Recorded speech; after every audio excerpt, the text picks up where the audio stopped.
How are you? Thank you for joining me.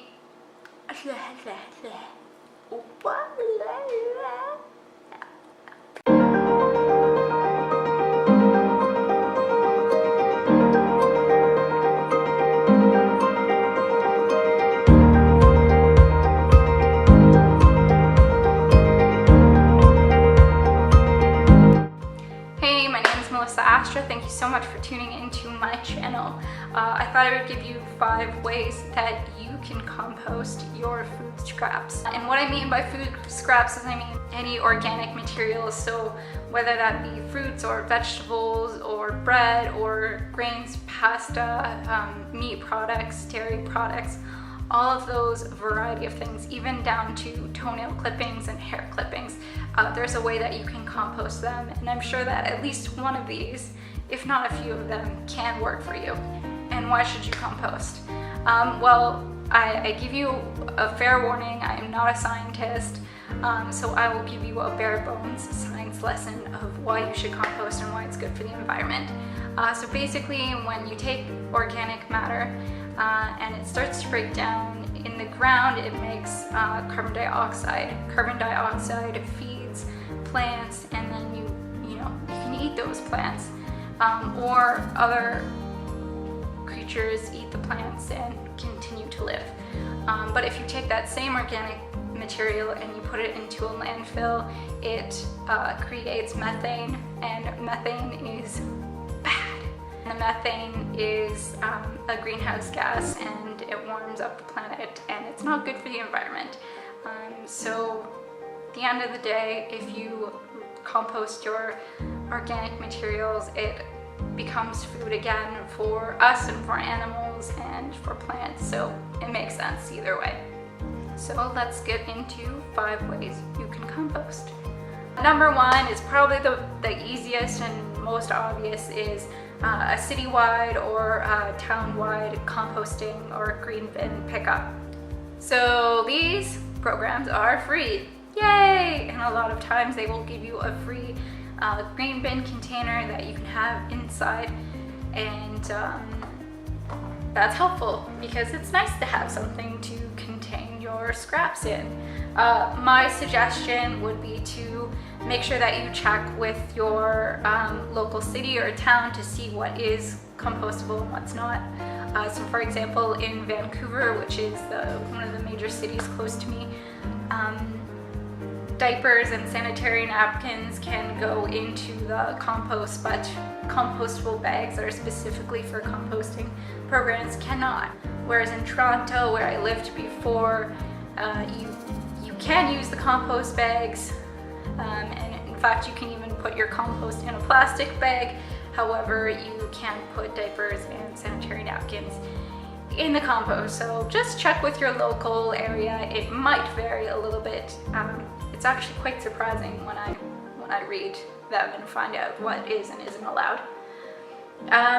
The other thing is, if you live in an apartment building or a condo, you might not have access to the green bin program, but I would say figure out how you can get access to it. Whether that just means bringing your compost down to ground level and putting it at the curb when there is curbside pickup, or maybe bringing it over to a friend's house, whatever it may be, or picking another way of composting your scraps.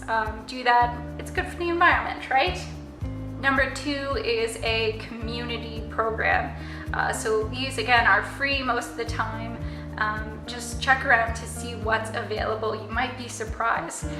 So this might be a community program. This might be specifically an environmental program. It could be a elementary school, high school, college, university program. Who knows? But you need to check. I was actually quite surprised that there was one in our community when we moved here. And I wouldn't have known had my partner not told me about it. So I didn't even bother checking. So that's what I'm saying. Just, make sure that you check. Just like the city green bins, do make sure that you check to see what is acceptable. So for example, ours, they don't allow meat products or grains. Another thing that your community program might do is collect leaves and yard scraps. And this is because a lot of people would rather compost at home, and you do need carbon material, so like leaves and yard scraps, to do that. So if you do already compost but you still want to contribute, that might be one way that you can contribute. If there isn't one, I mean, maybe you can be the person to start one. Just you get together with someone who might be interested in composting as well and see what you can make happen. You might be surprised with how many people are interested in composting and having a positive impact on the environment these days. The next thing that you can do, and number 3, is vermicomposting. If you don't know what that is, it is using worms to eat your compost, and they make it into worm castings, which is really nutrient-rich soil, and you can use it to plant things. So basically what happens is you can put it in a Tupperware, you can put your worms in a Tupperware container. They eat the compost on the top, they poop, and then the poop gets filtered down to the bottom, and then you can harvest the worm castings and put them into plants. So you can either make them yourselves, or you can get a worm farm, and the worm farms are anywhere from like $100 to $200. It just really depends. And then normally you have to purchase the worms as well. Ours hasn't smelled. We haven't had any problems with it.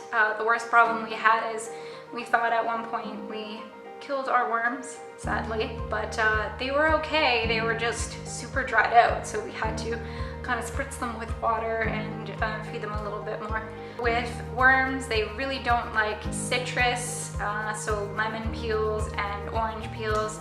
They don't like onion and garlic, unless it's the dried bits of the onion and garlic. And they don't like meat or dairy, so all of those things you cannot feed worms. Or I believe you can, but it gets smelly, and if you have it in your house, you don't want it to be smelly.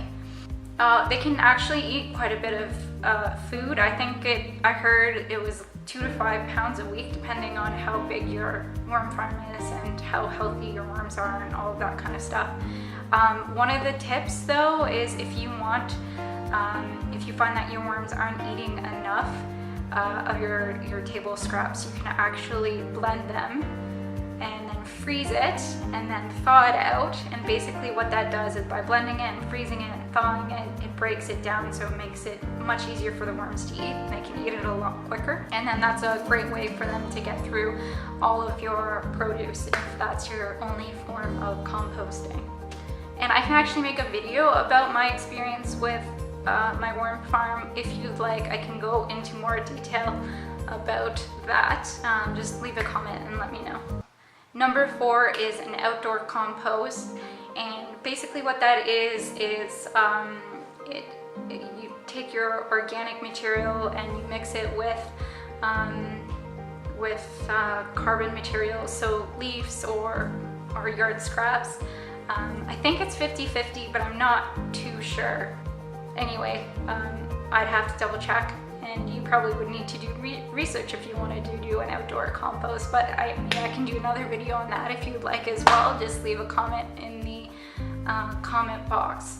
But basically it breaks down all of the material and it makes it into soil, and then you can use it to plant things and put it in your garden and whatnot.